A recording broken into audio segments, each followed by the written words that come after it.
Շնորհակալություն, պարոն վարչապետ։ Մենք բնականաբար ամբողջ ծավալով շարունակում ենք իրականացնել կառավարության այն տնտեսական ծրագրերը, որոնք որ միտված են կայուն երկարաժամկետ տնտեսական աճի ապահովմանը, եւ այստեղ ես ուզում եմ եւս մեկ շերտ avելացնել, մեր քաղաքականությունների արդյունքում էականորեն բարելավվել է արտադրողականությունը մեր երկրում, որը ըստ էության արտադրողականության բարձրացման էլի երկու հիմնական ճանապարհ կա։ Մեկը տեխնոլոգիաներն են, մյուսը կրթությունն է։ Եվ եթե կրթության մեջ կատարվող ներդրումները արտադրողականության վրա երկարաժամկետում են իրենց արդյունքը ցույց տալու, որովհետև այսօր լավ դպրոց գնացած երեխան 10 տարի հետո նոր կկարողանա ըստ էության տնտեսության մեջ լավ արդյունքներ ցույց տալ, տեխնոլոգիաները մի քիչ ավելի արագ են իրենց արդյունքը ցույց տալիս եւ մեր արտադրողականության խթանման ծրագիրը այս առումով շատ թիրախային է, որը հնարավորություն է տալիս մեր արտադրության վերամշակող արդյունաբերության մեջ ներգրաված եւ այլ ոլորտների բազմաթիվ ընկերությունների մեծ ներդրումներ իրականացնել կառավարության աջակցությամբ։ Ես նկատի ունեմ, երբ որ մենք վարկերի տոկոսադրույքներն ենք սուբսիդավորում, լիզինգի տոկոսադրույքներն ենք սուբսիդավորում, եւ սա մեծ ու պահանջված ծրագիր է եւ սա եւս իմ կարծիքով կարեւոր հիմք է կայուն երկարաժամկետում կայուն տնտեսական աճ ապահովելու եւ պարոն վարչապետ, ձեր թույլտվությամբ եւս մեկ շերտի անդրադառնամ, դուք աշխատատեղերի մասին խոսեցիք եւ նախորդիվ էլ, երբ որ մենք քննարկում ես դրա մասին էլի խոսել եմ, մենք ոչ միայն ունենք աշխատատեղերի աճ բացարձակապ թվով, այլ նաև որակական փոփոխություն ունենք, ինչ նկատի ունեմ, օրինակ 2 միլիոն դրամից ավել աշխատավարձ ստացող մարդկանց թիվը անցած տարվա հոկտեմբերի համեմատ 1338-ով ավել է 12556-ով կամ 14.3%-ով ավել է 500,000-ից 2 միլիոն աշխատավարձ ստացող մարդկանց թիվը անցած տարվա համեմատ 150,000-ից 500,000 դրամ ստացող մարդկանց թիվը ավել է 24,684-ով կամ 7.8%-ով եւ դրան հակառակ պակասել է, չնայած այն հանգամանքին, որ երկրում 31,000 նոր աշխատատեղ է ստեղծվել, 7,655-ով պակասել է մինչև 150,000 դրամ աշխատավարձ ստացող մարդկանց թիվը, այսինքն 150 մինչև 150,000 դրամ ստացողները տեղափոխվել են 150-ից վերև եւ այսպես շարունակ։ Սա շատ կարեւոր է նաեւ հենց այդ համատեքստում, որովհետեւ երբ որ մենք երկարաժամկետ ներդրումներ ենք կատարում, ես նկատի ունեմ ինֆրաստրուկտուրաներ ենք ստեղծում, ճանապարհներ, մանկապարտեզներ փոփոխություններ են բերում, այլ նաև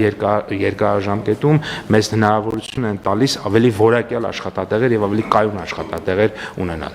Պապան, ես կարող եմ առնվազն մասնակի բացատրել, թե ինչու է ցածր սեգմենտով աշխատավարձի ցածր սեգմենտում աշխատողները տեղափոխվել կամ այդ թիվը ինչու է շարժվել։ Մի քանի պատճառներով։ Օրինակ, համընդհանուր հայտարարագրման համակարգը որը նաև հետվճար է ենթադրում վճարված եկամտահարկից այն դեպքում, երբ օրինակ կրթության համար եւ առողջապահության համար վճարումները անում են անկանխիկ վճարումներ անելու համար պետք է աշխատավարձերը կամ արտահայտված լինեն, այսինքն Երևան։ Հաջորդը անհուսալի վարկերի ծրագիրը, որը նույնպես շատ կարևոր է։ Հաջորդը մարդիկ տեսնում են, որ մենք քաղաքականություններ ենք վարում անկանխիկ առևտրի դեպքում մյուս տարվանից հետվճար է մտնելու եւ մարդիկ դա նույնպես իրենց գործատուներին մղում են, որպեսզի նրանք ամբողջական աշխատավարձերը արտահայտեն տեսանելի, ոչ ստվերային կերպով։ Հաջորդը առողջապահության ապահովագրության համակարգում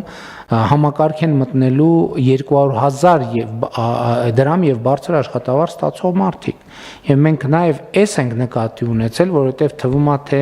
սոցիալական առումով սխալ քաղաքականություն կարող է դիտվել, որ 200,000 եւ ոչ թե 150,000, բայց մեր կանխավարկածներն են, որ 150,000 դրամի սեգմենտում աշխատող բազմաթիվ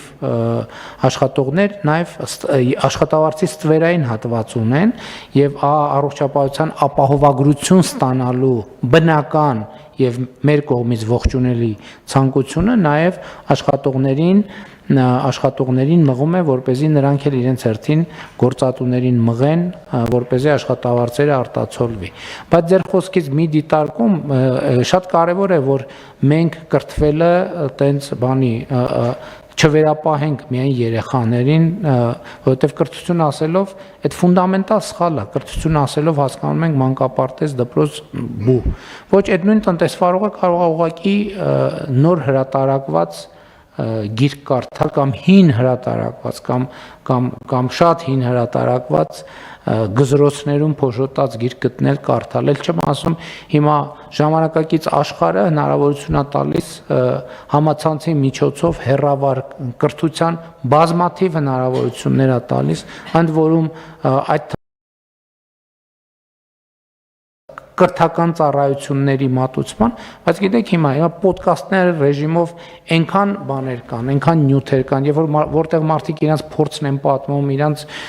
իրանց սխալների եւ հաջողությունների մասին են պատմում եւ կրթության հնարավորությունները անսահմանափակ են 21-րդ դարում, ել չեմ ասում վերապատրաստումների եւ այլ ծրագրերը, այնպես որ զուտ մեր քաղաքական խոսույթի եւ լեզվամտածողության առումով մենք պետքա սա ընդգծենք։ Շատ լավ, հարգելի գործընկերներ, համեցեք։ Շատ կարճ կարելի է, պարոն վարչապետ, ես վիճակագրորեն նաև հաստատեմ ձեր մտքերը, օրինակ մենք հանրային սննդի կազմակերպման ոլորտում ունենք իհարկե եւ աշխատատեղերի եւ աշխատավարձի աճ, բայց միջին աշխատավարձը 157,400 դրամ է։ Ակնհայտ է, որ հանրային սննդի ոլորտում օրինակ մատուցողները կամ ռեստորանային ոլորտում աշխատակիցները շատ ավելի բարձր է ստանում, այսինքն նույնիսկ այս վիճակագրությունն է բավականին լավ պատկեր մեզ տալիս, այլ չասած, որ իրական